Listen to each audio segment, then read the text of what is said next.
Bapak Ibu, saudara-saudara yang dikasihi Tuhan, jumpa kembali dalam Sapaan Rohani GKJ Cakraniratan yang saat ini kita akan bersama-sama untuk mempelajari apa yang dikehendaki Tuhan di dalam kehidupan kita.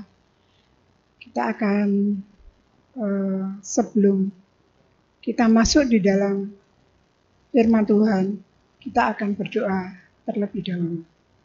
Tuhan Allah Bapa yang penuh kasih, puji syukur dan terima kasih ya Bapa, Engkau selalu memberikan kami kekuatan, kesehatan hingga saat ini. Kami boleh bersama-sama hendak mempelajari kehendak-Mu di dalam firman-Mu Tuhan. Mampukan Tuhan kami untuk mengerti apa yang Kau kehendaki di dalam firman-Mu. Dan hanya dalam nama Tuhan Yesus kami berdoa dan mengucap syukur. Haleluya, amin. Bapak Ibu, saudara-saudara yang dikasihi Tuhan, pada saat ini kita sedang dalam saat-saat saudara-saudara kita merayakan Hari Raya Idul Fitri. Saya juga mengucapkan selamat Hari Raya Idul Fitri untuk saudara-saudara kita.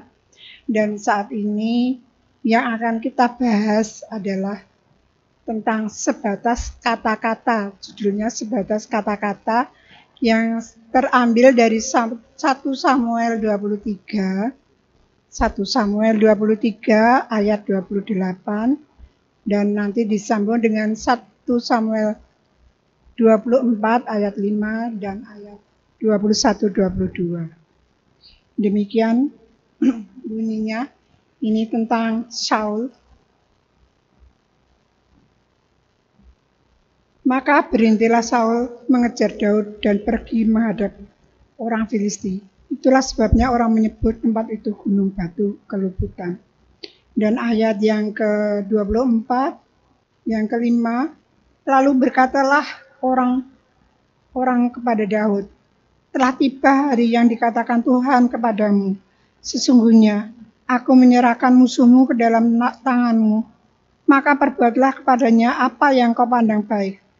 Maka Daud bangun lalu memotong punca jubah Saul dengan diam-diam. Dan ayat yang ke-22,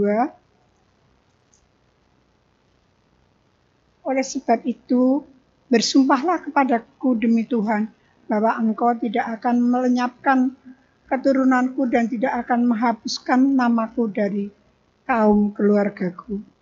Ini kisah tentang Saul yang dulu pernah diurapi oleh Tuhan, tetapi kemudian dia berjalan tidak di dalam jalan Tuhan.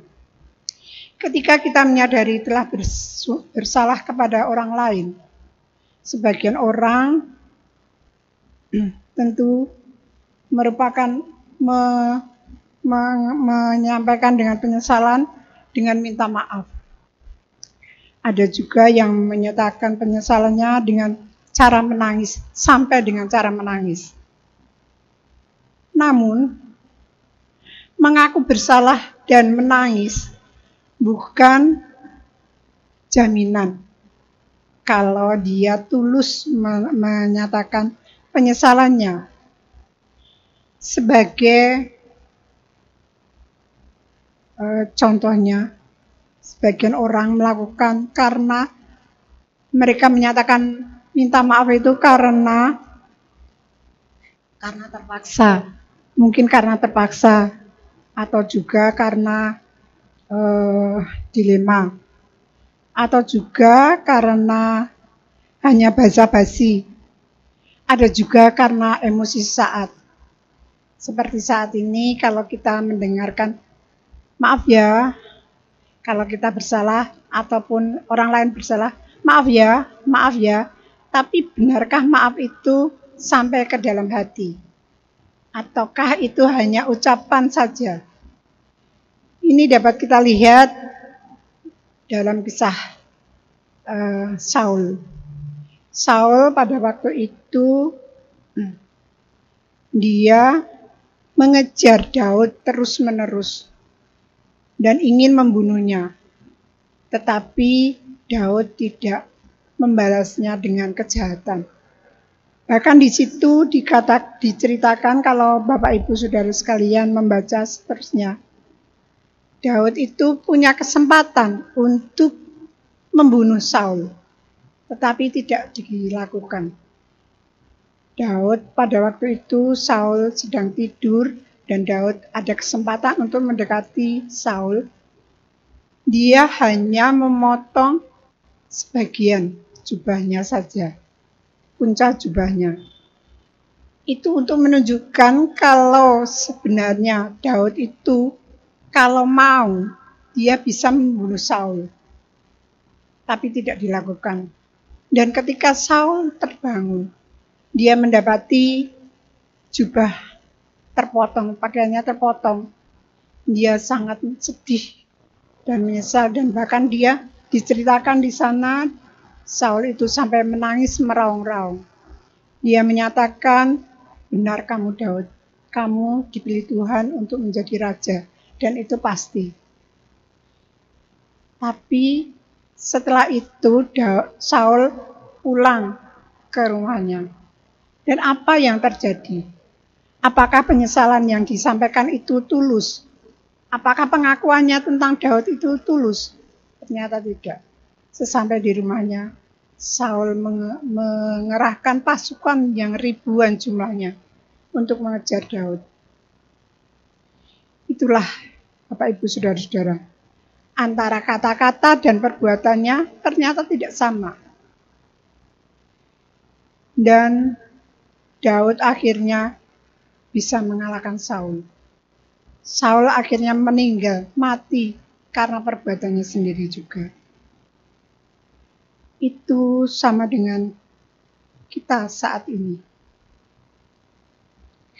Apabila kita melakukan kesalahan, apakah kita hanya menyatakan maaf, tetapi sikap kita tidak berubah. Kita tetap pada sikap yang tidak baik terhadap orang yang kita mintain maaf itu. Bahkan mungkin kita akan melakukan rencana yang lebih lagi kepada orang yang telah memaafkan kita itu. Apakah seperti itu? Tentunya kita sebagai anak Tuhan tidak demikian. Kita diminta untuk sejak saat ini kita harus introspeksi diri. Kita jangan sampai melakukan hal-hal seperti itu. Kalau kita sudah minta maaf, kita maaf kepada orang yang sudah kita buat kecewa, sedih, ataupun membuat mereka menjadi sangat terluka. Kita minta maafnya dengan setulus hati. Dan kita merubah sikap kita. Apa yang membuat dia menjadi terluka oleh sikap kita? Kita rubah. Kita akan menjadi lebih baik lagi, menjadi pribadi yang lebih baik lagi. Demikian juga kalau dalam pertobatan kita, pertobatan yang harus kita lakukan setiap saat.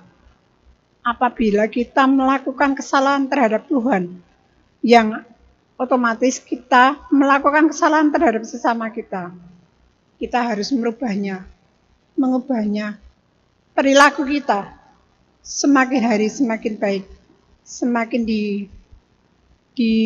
dimaafkan ataupun dipakai Tuhan untuk menjadi berkat. Bukan, orang Kristen kok koyo ngono. Jangan sampai. Karena kita sudah mendapat cap, orang Kristen itu harus menjadi baik. Kenapa begitu? Karena setiap orang Kristen yang melakukan kesalahan, orang lain akan mengatakan, wong Kristen kok koyo ngono. Berarti orang Kristen itu harus baik. Baik dalam sikap, kata-kata maupun tindakan.